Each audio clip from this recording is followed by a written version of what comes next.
പൂരമെനിക്കൊന്നു കാണണം കാന്ത പൂരമെനിക്കൊന്നു കാണണം കാന്ത പൂരമെനിക്കൊന്നു കൂടണം കാന്ത പൂരമെനിക്കൊന്നു കൂടണം കാന്ത വിമിലയെനിക്കൊന്നു കാണണം കാന്ത വിമിലയെനിക്കൊന്നു കാണണം കാന്ത വിമിലയെനിക്കൊന്നു കൊട്ടണം കാന്ത വിമിലയെനിക്കൊന്നു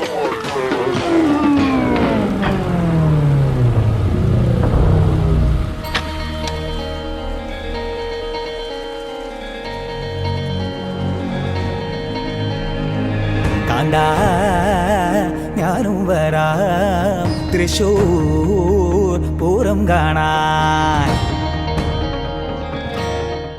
ഇന്ന് ഇപ്പൊ നടക്കാൻ പോകുന്നത് വിസ്മയങ്ങളുടെ ഒരു തേരോട്ടമായിരിക്കും. Let's begin Abbas of Arvam 2K24. Pooram കാണാൻ കാന്താ ഞാനും വരാം തൃശൂർ പൂരം കാണാൻ. പൂരമെനിക്കൊന്നു കാണണം കാന്ത പൂരമെനിക്കൊന്നു കാണണം കാന്ത പൂരമെനിക്കൊന്നു കൂടണം കാന്ത പൂരമെനിക്കൊന്നു കൂടണം കാന്ത വിമിലയെനിക്കൊന്നു കാണണം കാന്ത വിമിലയെനിക്കൊന്നു കാണണം കാന്ത വിമിലയെനിക്കൊന്നു കൊട്ടണം കാന്ത വിമിലയെനിക്കൊന്നു കൊട്ടണം കാന്ത. കാന്താ ഞാനും വരാം തൃശൂർ പൂരം കാണാൻ.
ആനയെനിക്കൊന്നു കാണണം കാന്ത ആനയെനിക്കൊന്നു കാണണം കാന്ത ആനപ്പുറത്തൊന്നു കേറണം കാന്ത ആനപ്പുറത്തൊന്നു കേറണം കാന്ത ഉരുകിട്ട് പപ്പടം വാങ്ങണം കാന്ത ഒരിക്കട്ട് പപ്പടം വാങ്ങണം കാന്ത പപ്പടം എനിക്കൊന്ന് കാച്ചണം കാന്ത പപ്പടം എനിക്കൊന്നു കാച്ചണം